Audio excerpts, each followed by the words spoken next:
pessoal, em primeiro lugar eu queria agradecer a Agora Viva, eu queria agradecer ao Raul por esse convite, por ter aqui a felicidade, a honra de estar falando com vocês.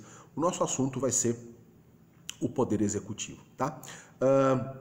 De uma maneira geral, a gente sabe que a separação de poderes é uma garantia constitucional, né? Uma garantia geral, uma garantia genérica à própria democracia e ao próprio Estado de Direito. Por quê? Porque eu tenho o sistema dos freios e contrapesos, um poder fiscalizando o outro. Vocês viram na aula passada a abordagem ao poder legislativo. Duas funções são precípuas ao poder legislativo: inovar no sistema, né? Criar as regras jurídicas, e, ao mesmo tempo, fiscalizar as atuações do Poder Executivo, né? Isso é uma atribuição típica do Poder Legislativo, dentro desses sistemas de freios e contrapesos.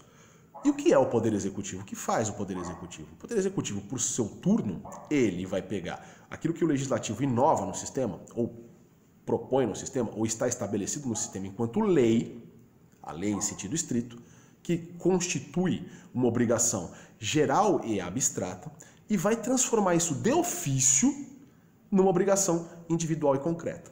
Então, para a gente exemplificar, né? Vamos imaginar, tem lá a lei do imposto de renda. Quem aprovou a lei do imposto de renda foi o Poder Legislativo. Mas quem cobra o imposto de renda? Quem arrecada o dinheiro? Com quem fica o dinheiro para depois, em lei orçamentária, que é de iniciativa do Poder Executivo, poder fazer a distribuição desse dinheiro nas várias necessidades a serem atendidas? Saúde, educação. Quem faz isso é o Poder Executivo. Então, o Poder Executivo que vai transformar aquela relação geral e abstrata numa relação individual e concreta, né? Aquele direito objetivo que paira sobre nós em incidência subjetiva. Aí você pode se perguntar, mas espera aí, né? Eu estudei lá na faculdade, eu estou estudando na faculdade o Poder Judiciário. O Poder Judiciário tem essa mesma atribuição. Existe uma grande diferença entre as funções de um e outro, né? Na jurisdição, na jurisdictio, eu não tenho salvo raríssimas exceções, atuação de ofício, né? Há um princípio jurisdicional que é o da inércia. O judiciário só age mediante provocação. O executivo, ele pode agir de ofício, ele deve agir de ofício, né? Aquelas questões que ele está obrigado a arrecadar, ele está obrigado a destinar uma verba para a educação, ou para a saúde, ou para as outras políticas para as quais o Poder Executivo, o representante do Poder Executivo, foi eleito. No nosso país, a gente sabe, né, que nós temos uma forma de Estado federativa. Então, nós temos Poder Executivo em várias instâncias federativas. Nós temos o Executivo Municipal, o Estadual, o Distrital e o Executivo Federal. Muito bem. Há uma diferença de atribuições entre essas várias instâncias de Poder Executivo? Há. Por quê? Porque no Poder Executivo Municipal, Estadual e Distrital, eu tenho duas atribuições. Eu tenho os atos de chefia de governo, que são esses atos que vão obrigar o cidadão contribuinte, neste caso que eu falei para vocês, do direito tributário, né, do imposto de renda, do ICMS, do IPTU, nas várias instâncias. Então eu vou ter esta atuação enquanto chefia de governo. Ao mesmo tempo que também eu tenho os chamados atos da alta administração, né? A exoneração de um secretário, né? A nomeação de um secretário, a determinação para abertura de um concurso público, são atos de alta administração. Então, nestes casos, eu tenho, em todas as instâncias, duas atribuições: chefia de governo e atos de alta administração. Um pouquinho diferente no âmbito federal, porque no âmbito federal, o presidente da República vai reunir três atribuições: alta administração, chefia de governo interno e uma atribuição a mais, porque o presidente da República se reúne na figura do presidente da República, num sistema presidencialista, né? Tanto a chefia de governo da União, quanto a representação do Estado brasileiro nas relações internacionais. E aqui toma muito cuidado, porque o presidente da República, nas relações internacionais, ele não representa a União Federal. Ele representa a República Federativa do Brasil, que é o conjunto das unidades federativas, né? A República Federativa do Brasil é formada pela união indissolúvel de estados, municípios e Distrito Federal. Então, quando o presidente submete a República Federativa do Brasil a um tratado, ele obriga todas as instâncias federativas, porque ele fala em nome de todas elas. Ele não fala em nome da União Federal e obriga as demais entidades, porque neste caso eu teria uma hierarquia entre os entes federativos, o que é inadmissível numa federação.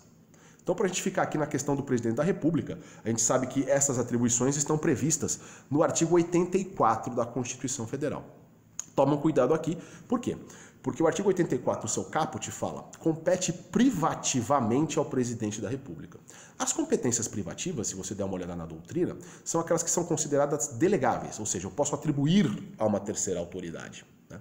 E não necessariamente, quando você bate o olho nas competências do presidente, você vai verificar que tem coisa ali que é indelegável, tem coisa aqui que até poderia ser delegada a um terceiro, tá? Então toma um pouco de cuidado nisso, avalie aí os vários doutrinadores que vão abordar o artigo 84 e dizer se tal competência é privativa ou tal competência é exclusiva, né? Que é indelegável. Vocês devem ter visto isso no estudo da semana passada do Poder Legislativo, que tem várias competências que estão previstas ao Senado, à Câmara, ao Congresso, que estão enunciadas como privativas, mas que são indelegáveis. Então a gente tem que tomar um pouquinho de cuidado na interpretação da Constituição Federal quando, né, ela utiliza algumas expressões que, na verdade, não têm exatamente aquela natureza jurídica que está dita lá. É o caso do 84. Existem competências que são privativas. Existem competências, por exemplo, declarar guerra, no meu entendimento, era uma competência exclusiva do presidente da República. Ele não pode atribuir para ninguém, tá?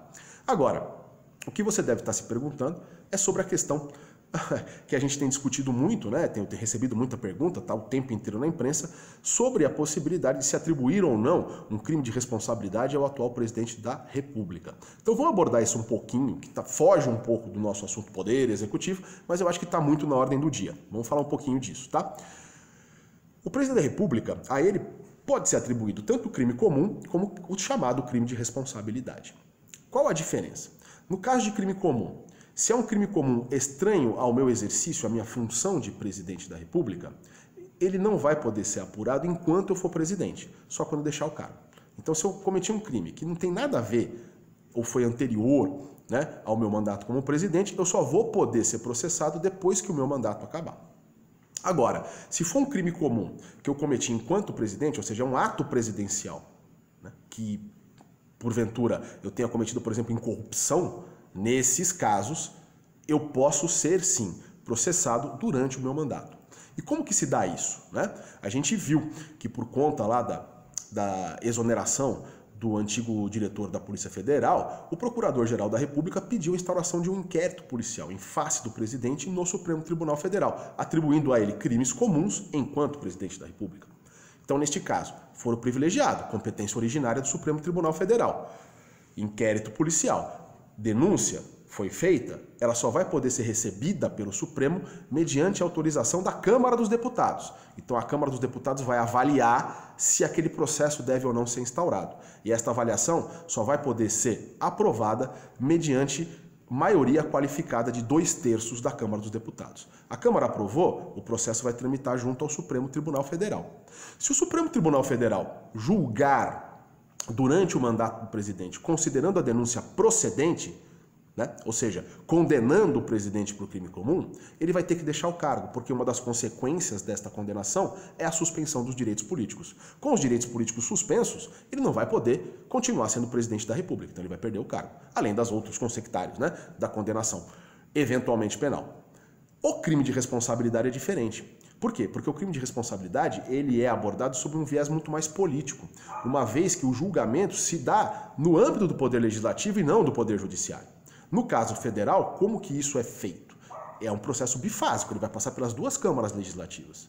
Primeiramente pela Câmara dos Deputados. Então, quando se dirige uma petição pedindo apuração de crime de responsabilidade, impeachment do presidente, eu vou dirigir essa petição ao presidente da Câmara dos Deputados. E ele tem o poder de dar prosseguimento ou não àquele processo. Se ele deu prosseguimento, eu vou ter um juízo de delibação, de admissibilidade dentro da Câmara, ou seja, vou instaurar ou não este processo. Também esse juízo é feito pela maioria de 2/3. Aprovado pela maioria de 2/3 no âmbito da Câmara, esse julgamento, então, vai se dar numa sessão do Senado Federal. São senadores que vão fazer o julgamento.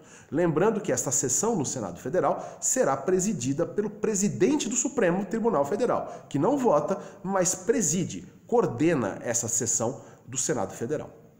Obviamente que a implicação principal do impeachment é a perda do cargo.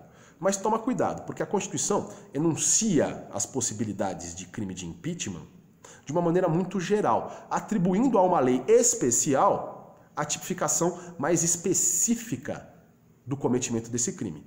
No caso do Brasil, essa é uma legislação de 1950 que foi recepcionada pela atual Constituição. Então não adianta eu olhar a Constituição e falar, ó, aqui tem um crime de responsabilidade porque ele está ferindo as instituições públicas. Aí eu tenho que ir lá na lei de 50 e verificar o que é, né, esse ferir a instituição pública, impedir o livre exercício dos poderes. Aí eu vou ver lá, por exemplo, no caso de impedimento do livre exercício dos poderes, que existe violentamente impedir uma sessão do Congresso Nacional, né?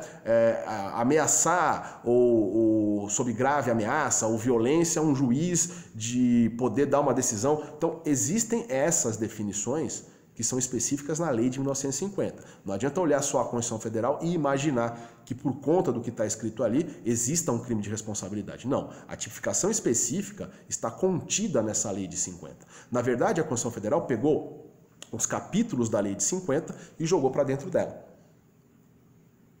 deixando a esta lei a tipificação específica de cada um desses crimes. Então, antes de tentar atribuir se é ou não um crime de responsabilidade que um presidente aqui ou um presidente ali fez com base na Constituição, eu preciso dar uma olhadinha nessa lei de 50 para entender melhor se aquela tipificação específica, se aquela ação do presidente vai estar contida naquela tipificação específica. Então, lembrando, né? Função principal do Poder Executivo é transformar uma relação geral e abstrata numa relação individual e concreta. Poder Executivo, no Brasil, eu vou ter em várias instâncias, federal, municipal, estadual e distrital. No caso do estadual, municipal e distrital, duas atribuições, chefia de governo e atos de alta administração. No caso do federal, 3 atribuições, chefia de Estado, a representação do Brasil nas relações internacionais, chefia de governo e atos de alta administração. Pessoal, agradeço muito a atenção de vocês, agradeço muito ao Agora Viva por estar aqui. Espero que vocês tenham gostado e que eu tenha a oportunidade de vir aqui conversar com vocês sobre outros temas do direito constitucional e também do direito internacional. Se você curtiu, se você gostou, dá aí a sua opinião. Eu vou ter o maior prazer em responder qualquer dúvida que você tenha por intermédio do Agora Viva. Tá legal? Então fiquem bem, se cuidem nesse momento maluco que a gente está vivendo. Se puder, se tiver condição, fique em casa, né? Permaneça vivo. Um abraço para todos vocês. Até a próxima.